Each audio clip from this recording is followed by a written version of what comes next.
17절까지 말씀입니다. 스가랴서 11장 1절에서 17절까지 말씀입니다.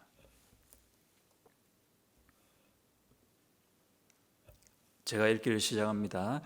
레바논아, 내 문을 열고 불이 내 백향목을 사르게 하라. 너 잣나무여 곡할지어다.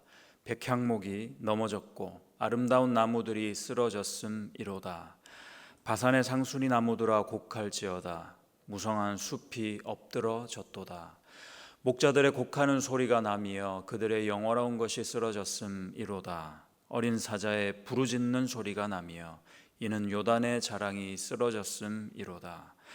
여호와 나의 하나님이 이르시되 너는 잡혀 죽을 양떼를 먹이라. 사들인 자들은 그들을 잡아도 죄가 없다 하고 판자들은 말하기를 내가 부요하게 되었은즉 여호와께 찬송하리라 하고 그들의 목자들은 그들을 불쌍히 여기지 아니하는도다. 여호와가 말하노라. 내가 다시는 이 땅 주민을 불쌍히 여기지 아니하고 그 사람들을 각각 그 이웃의 손과 임금의 손에 넘기리니 그들이 이 땅을 칠지라도 내가 그들의 손에서 건져내지 아니하리라 하시기로. 내가 잡혀 죽을 양떼를 먹이니 참으로 가련한 양들이라. 내가 막대기 둘을 취하여 하나는 은총이라 하며 하나는 연합이라 하고 양떼를 먹일세. 한 달 동안에 내가 그 세 목자를 제거하였으니 이는 내 마음에 그들을 싫어하였고 그들의 마음에도 나를 미워하였음이라. 내가 이르되 내가 너희를 먹이지 아니하리라. 죽는 자는 죽는 대로 망하는 자는 망하는 대로 나머지는 서로 살을 먹는 대로 두리라 하고 이에 은총이라 하는 막대기를 취하여 꺾었으니 이는 모든 백성들과 세운 언약을 폐하려 하였음이라. 당일에 곧 폐함에 내 말을 지키던 가련한 양들은 이것이 여호와의 말씀이었던 줄 안지라. 내가 그들에게 이르되 너희가 좋게 여기거든 내 품삯을 내게 주고 그렇지 아니하거든 그만두라. 그들이 곧 은 30개를 달아서 내 품삯을 삼은지라. 여호와께서 내게 이르시되 그들이 나를 헤아린 바 그 싹을 토기장이에게 던지라 하시기로. 내가 곧 그 은 30개를 여호와의 전에서 토기장이에게 던지고 내가 또 연합이라 하는 둘째 막대기를 꺾었으니 이는 유다와 이스라엘 형제의 의리를 끊으려 함이었느니라. 여호와께서 내게 이르시되 너는 또 어리석은 목자의 기구들을 빼앗을지니라.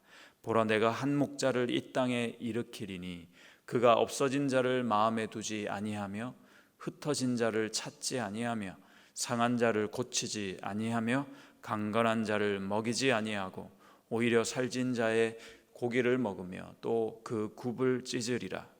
화 있을진저 양떼를 버린 못된 목자여, 칼이 그의 팔과 오른쪽 눈에 내리리니 그의 팔이 아주 마르고 그의 오른쪽 눈이 아주 멀어버릴 것이라 하시니라.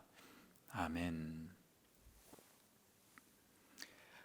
성전이 거의 지어져 가고 사실은 그렇게 비관적인 일이 없어야 마땅함에도 불구하고 이스라엘 백성 또 이스라엘 땅에는 여전히 총체적으로 난국이다 할 만큼 어려운 지경에 있습니다.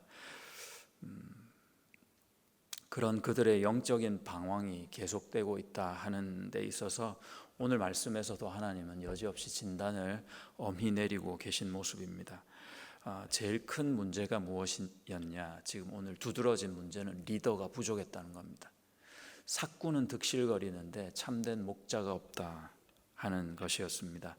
5절을 보시면 사들인 자들은 그들을 잡아도 죄가 없다 하고 판자들은 말하기를 내가 부요하게 되었은즉 여호와께 찬송하리라 하고 그들의 목자들은 그들을 불쌍히 여기지 아니하는도다.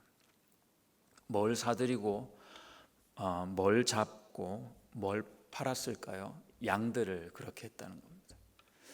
다른 것이 아니라 잘 먹이고 보살펴야 되는 양들을 팔 때 팔지 않고 잡을 때 잡고 그런 것이 아니라 그들의 어떤 자기 이문을 부당하게 취하는 그런 거래들로 일관했다는 겁니다. 그러면서도 그 삭군들이 하는 말이 아주 가관입니다. 뭐라고 하느냐면은 5절에서 여전히 있는데요. 이렇게 살 수 있는 이유는 다 하나님의 은혜지 하는 겁니다. 야, 내가 그래도 이렇게 사고팔고를 내가 장사 수완이 좋아가지고 그렇게 했더니 야, 양들로 이렇게 배부르구나. 이거 다 하나님께서 나에게 주신 능력이고 감사거리 아니겠느냐. 우리 다 찬송하자 하는 겁니다. 그러고도 영혼은 돌아보지 않는 거죠. 세상에 가장 무식한 교인이 있습니다. 하나님을 알면서 사람에게는 무관심한 자입니다. 세상 가장 불쌍한 교인이 있습니다. 하나님을 사랑한다면서 사람에게는 무정한 자입니다. 양을 돌보지 않는 목자의 찬송을 하나님이 즐겨 받으실 리가 없고요. 가족과 성도를 무시하면서 우리의 찬송이 하나님의 깃전을 울린다. 하나님의 마음에 들릴 것이다. 무리한 요구와 바람이 아닌가 싶습니다.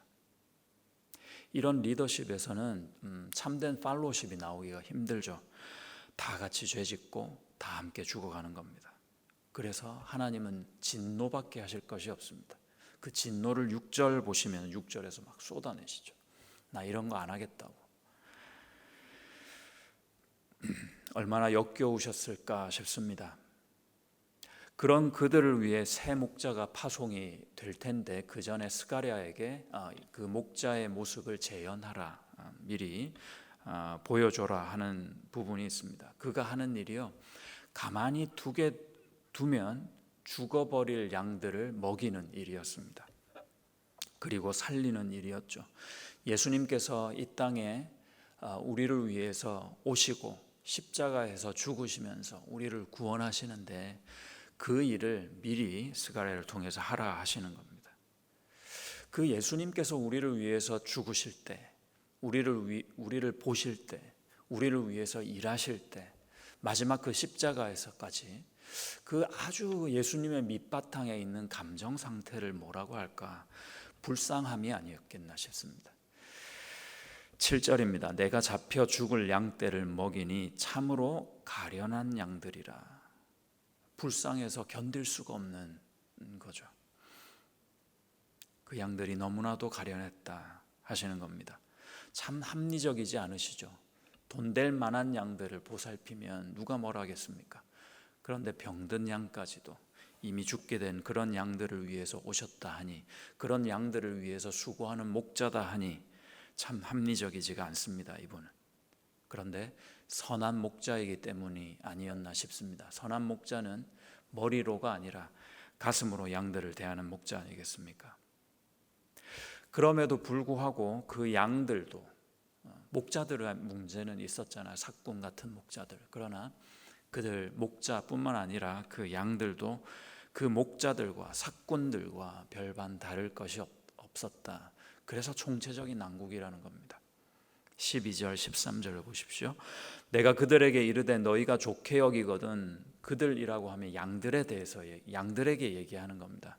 목자의 역할을 하고 있는 스가랴가요, 좋게 여기거든 내 품삯을 나에게 주라. 그렇지 아니하거든 그만둬라, 안 줘도 된다는 거예요. 그들이 곧 은 30개를 달아서 내 품삯을 삼은지라. 13절 여호와께서 내게 이르시되 그들이 나를 헤아린 바 그 싹을 토기장이에게 던지라 하시기로 내가 곧 그 은 30개를 여호와의 전에서 토기장이에게 던지고. 은 30개는요 왜 여기서 은 30개가 나왔냐면은 율법에서 남의 집 일하는 소가 내 일하는 종을 일하다가 치어서 그 종을 종이 죽게 되는 상황이 펼쳐지면 그 소의 주인이 값을 치러야 합니다. 종이 죽은 값을요. 살아있는 종 말고 그것도 죽어있는 종 값입니다. 은 30개로 지불을 했죠. 여기서 또 토기장인은요 가장 천한 직업입니다. 거들떠보지도 않는 종의 죽음, 죽어 있는 그 종의 값이 은 30개고요. 그리고 나중에 그것을 그 또한 가장 천한 직업인 토기장이의 밭을 사는데 던져버린다 하시는 겁니다. 비천한 값이죠. 그런 가치입니다. 여기서 스가랴가 또는 이 목자가 내가 일한 것이 네 마음에 들면, 너희들의 마음에 들면 은 30개를 달라. 은 30개를 달라는 것이 아니라 품삯을 달라 그랬죠. 그러니까 정말 받고 싶어서 달라고 한 게 아닙니다. 마치 부모님들이 답답해가지고 자녀들에게 그런 말 할 때가 있죠. 뭐라고 하냐면은, 야, 내가 너 밥 먹인 값 다 내놓으라고. 내가 열심히 키운 값 너 다 내놓으라고 그래. 야, 환산하면 얼마냐?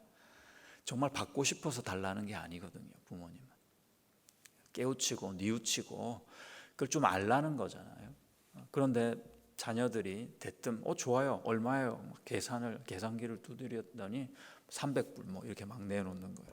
그리고 하는 말이 더 이상 내 삶에 참견하지 말라고 말이에요. 잔소리 좀 그만하라고. 내 마음대로 이제 살아도 되지 하고 획 돌아서는 거예요. 그런 자녀들은 드물죠. 그렇지 않겠지만 그런 배은망덕한 불효자의 모습이 누구의 모습이냐? 바로 이 백성들, 양들의 모습이었다는 겁니다. 누구에게요? 그들이 너무 가련해서 합리적이지 않은 방법으로 그들을 먹이고 살리고 있는 이 목자에게 그런 모습을 보이다라는 겁니다. 여러분, 은 30개다, 토기장이다 하는 용어가 나오니까 우리 신약에서의 내용이 정확히 좀 떠오르실 겁니다. 마태복음 26장 14절 15절 이 말씀을 한번 찾아보면 좋겠습니다. 마태복음 26장 14절과 15절입니다. 주님의 이 말씀이 예수님을 통해서 어떻게 성취되고 이루어졌는지 우리가 확인하면 좋겠습니다. 마태복음 26장 14절과 15절입니다. 같이 한번 읽겠습니다. 시작. 그때 12 중에 하나인 가룟 유다라 하는 자가 대제사장들에게 가서 말하되 내가 예수를 너희에게 넘겨주리니 얼마나 주려느냐 하니 그들이 은 30을 달아 주거늘. 그랬습니다. 아주 비참한 모습이죠. 예수님이 고작 은 30의 가치에 지나지 않죠. 그것뿐만 아니라 어떻게 예수님의 그 존재를 가치를 매길 수 있단 말입니까? 하나 더 찾아보시죠. 다음 장입니다. 마태복음 27장 3절부터 한번 보시죠. 8절까지 보겠습니다. 마태복음 27장 3절부터 8절까지 말씀 한번 같이 읽겠습니다. 그때에 예수를 판 유다가 그의 정죄됨을 보고 스스로 뉘우쳐 그 은 30을 대제사장들과 장로들에게 도로 갖다 주며 이르되 내가 무죄한 피를 팔고 죄를 범하였도다 하니 그들이 이르되 그것이 우리에게 무슨 상관이냐 내가 당하라 하거늘 유다가 은을 성소에 던져넣고 물러가서 스스로 목매어 죽은지라 대제사장들이 그 은을 거두며 이르되 이것은 핏값이라 성전고에 넣어둠이 옳지 않다 하고 의논한 후 이것으로 토기장이의 밭을 사서 나그네의 묘지를 삼았으니 그러므로 오늘날까지 그 밭을 피밭이라 일컫느니라. 무서울 정도로 하나님의 말씀은 정확히 성취되고 있습니다. 지금도 그렇고요. 나에게도 그렇습니다. 이 말씀도 마찬가지지만 스가랴를 통해서 이스라엘 백성들의 모습을 이렇게 잘 보여지고 그 모습이 투영되짐을 보면서 질문이 있어요. 이 성전을 그렇게 중요시하고 계속 성전하고 있는데 무엇을 위한 성전인가 하는 질문입니다. 이들은 왜 포로 생활에서 돌아와서 성전을 재건축해야 되겠다 생각했을까요? 왜 무너진 성벽을 재건해야 되겠다 생각했을까요? 성전은 재건되고 있는데 왜 그들은 계속해서 하나님 앞에서 이런 영적인 방황을 또는 반항을 거듭하고 있었던 것일까 질문하게 됩니다. 그렇게 야단을 맞고도 도대체 이건 바뀌어지지 않는가? 어떻게 이럴 수가 있는가 하는 느낌을 가지게 되죠. 누구에게 하는 말입니까? 이스라엘 백성에게도 그렇지만 우리에게도 해당되는 말 아닙니까? 어떻게 내 자신이 이거밖에 안 될까? 아이고 또 그러네 하는 겁니다. 교회 생활을 하고 신앙생활을 하고 기도도 하고 예배도 드리는데 어떻게 또 이럴 수가 있단 말인가 하고 자괴감이 들 때가 있습니다. 세월이 지나면서 더욱 성숙해 가야 맞는데 어찌된 일인지 내 마음은 더 뻔뻔스러워지는 거예요. 옛날에는 이만한 죄 지으면 막 아파서 죽을 것 같이 하나님께 매달리고 이럴 수가 있었는데 왠지 너무 뻔뻔스러워집니다. 갈수록 더합니다. 마음은 점점 굳어집니다. 강팍해져가지고 사람에게 대해서 무정합니다. 하나님을 두려워하는 마음이 사라지는 것 같습니다. 신앙생활을 하고 교회 생활을 하고 함께 모이고 무언가를 하고는 있는데 도저히 감동이 없어요. 재미도 없습니다. 왜 그럴까요? 열정이 사라졌습니다. 병든 양이 있으면 삭구는 팔 수 있어요. 병들었네. 더 심해지기 전에 누군가의 돈 될 만큼 팔 수 있으면 좋겠다 생각을 하게 되는 겁니다. 팔지 못할 것 같으면 사료값이라도 아끼려고 그냥 묻어버리겠죠. 가치가 없으면 가차 없습니다. 그들이 삭군입니다. 그런 생각으로 꽉 차 있는 사람의 대표가 가룟 유다 아니겠습니까? 그래서 예수를 팔 수 있는 생각까지도 가졌던 겁니다. 그 유다가 돈 회계를 맡고 있었을 때 향유를 우리 예수님의 발에 부어서 그리고 그 머리털로 그 예수님의 발을 닦았던 그 여인 마리아에게 이걸 왜 이렇게 낭비하느냐 그러잖아요. 항상 가치에 몰두해 있는 그런 사람 아니겠습니까? 그러나 그 여인은 가치를 위해서 그런 것이 아니라 사랑하는 마음으로 한 것이죠. 예수님을 사랑한다는 것을 도저히 깨달을 수 없는 그런 마음 상태를 가지고 있던 자가 바로 가룟 유다, 오늘 본문에서는 삭군입니다. 우리는 어떤가 다시 한번 돌아보기 원합니다. 예배를 드리고 예배를 잘 드려지기 위해서 섬기기까지 하고 봉사와 헌신도 하는데 정작 우리 내면에는 하나님과의 관계가 너무너무 계속 멀어지고 있다. 얼마나 이게 말이 안 되는 아이러니한 일입니까?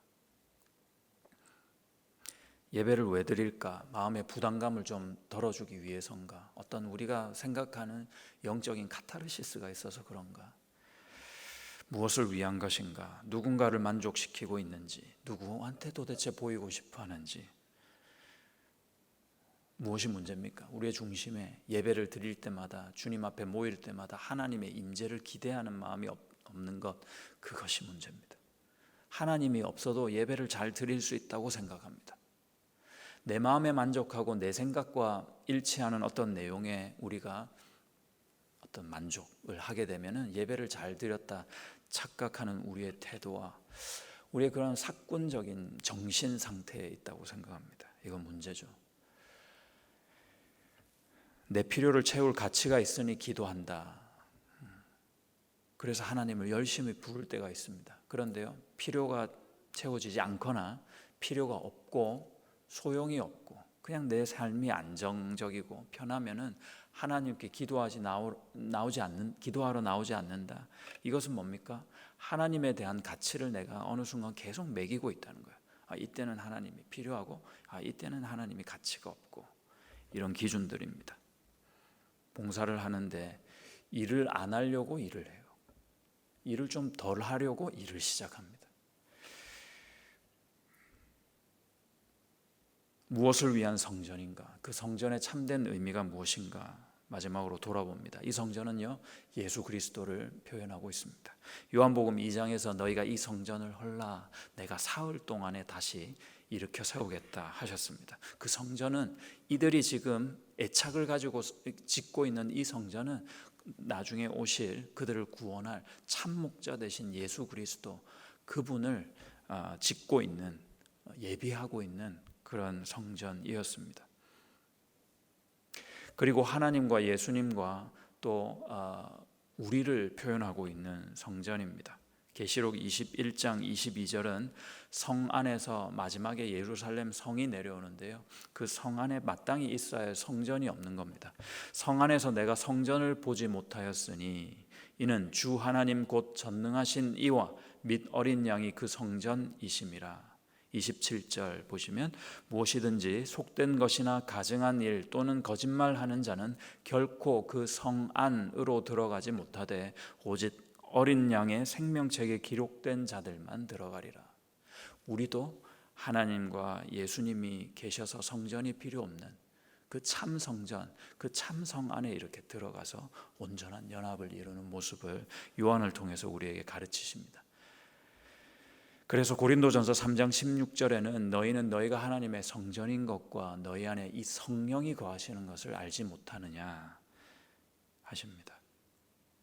주님은 우리를 이용해 당신이 필요로 하는 무언가를 채우려 하신 적이 없습니다. 오히려 주님이 가지고 계신 모든 것, 그 외에 다른 것을 다 희생하시고 버리시면서 딱 하나 우리만 고집하신 거죠. 우리만 얻으려 하셨습니다. 오늘 말씀을 통해서 이것을 꼭 기억하시기 바랍니다. 저와 여러분도 매사 매 순간 주님을 향한 이 일편단심이 회복되어지고 더 풍성해지시기를 그 예수님의 이름으로 축복합니다. 한 번 더 찬양.